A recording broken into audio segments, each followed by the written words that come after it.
Hey guys! So the other day I was filming my patio garden for the grow bag video I just published, and I realized I had never made a video on growing sweet peppers. So today we are going to talk about all the fabulous kinds of sweet peppers and how to grow them. Hi, I'm Amy, and welcome to my channel where we talk organic gardening, wildlife conservation, and nature education. Sweet peppers come in a multitude of colors and sizes. There are many ways to cook them, but eating them like an apple is my favorite. Banana peppers are one of my favorite varieties. They look like chili peppers, but are sweet, not spicy. They grow well in containers and are great for making pickles with. Bell peppers are very versatile. They come in a variety of colors. These guys will turn red if I can wait that long. I also like the smaller mini peppers. Johnny's Seeds as a lunchbox pepper, which is great for snacking and one I used to put in my boys' lunchboxes when they went to school. Sweet peppers need a long growing season and are very frost sensitive. So in Zone 6B, you will want to seed them indoors between March 1st and March 15th. They grow very similar to tomatoes and are good to plant together since they have the same needs. They need a warm grow room of about 70 degrees Fahrenheit and lots of bright light. When seedlings start getting leaves, I fertilize them with fish emulsion at half strength. My favorite brand is Alaska. Depending on the weather, I will start setting plants out around April 15th, but under row cover. Make sure you give them a hardening off period before putting them outside. Remove row covers when the temperature inside them gets above 85 degrees Fahrenheit.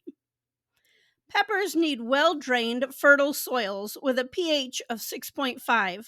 Check out my video on soil testing. Good levels of phosphorus and calcium are needed for healthy, productive plants.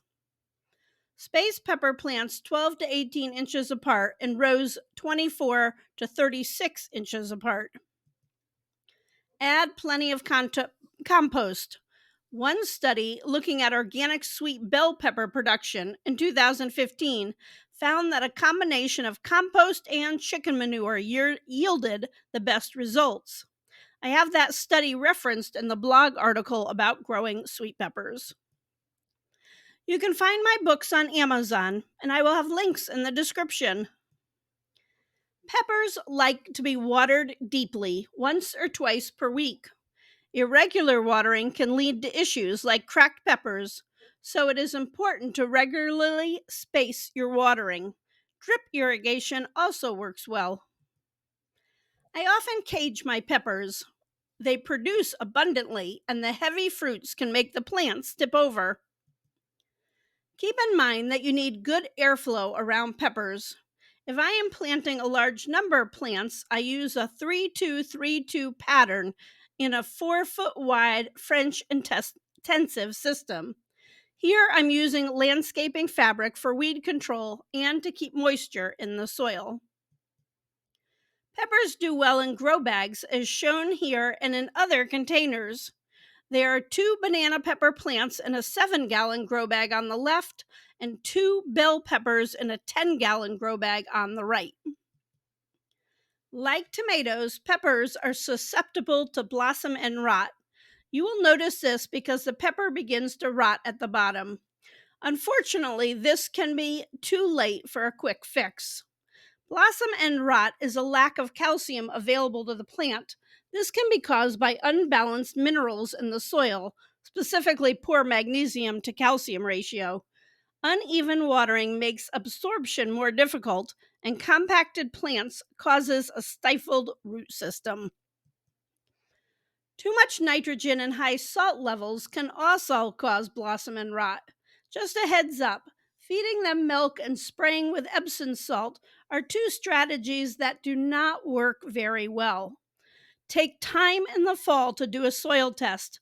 Add lots of compost and bone meal if needed to make sure you have an adequate level of calcium and other minerals. My nemesis, the flea beetle, and I have a video on flea beetles and how to deal with them. They are a problem in many parts of Zone 6B. They hide under weeds, leaves, and other garden debris, so keep a clean garden. My go to is neem oil, but you have to be persistent with regular spraying. These guys do not give up easily. If you are feeling desperate, you can bump up to Perithian, a stronger but still organic pesticide. Peppers benefit from companion planting. Common pepper companions are basil, parsley, and dill. Flowers encourage beneficial insects. One way to preserve peppers is to dry them. This works well for the cornita and shishito peppers. Peppers are fabulous when pickled. You can also can peppers to use in soups and stews in the winter. Two of my favorite recipes. On the left, we have pizza pie, which is stuffed with tomatoes, peppers, and squash and covered with sauce and cheese. On the right are broiled Carmen peppers and Rutgers tomatoes with mozzarella cheese. Can you tell I like cheese? The point of this video is to be helpful to all my gardener friends out there. If you have gotten this far, I thank you for watching. Please hit the thumbs up button because it really does help me out. Check out my tomato video next and the beetle video if you are having a problem with them.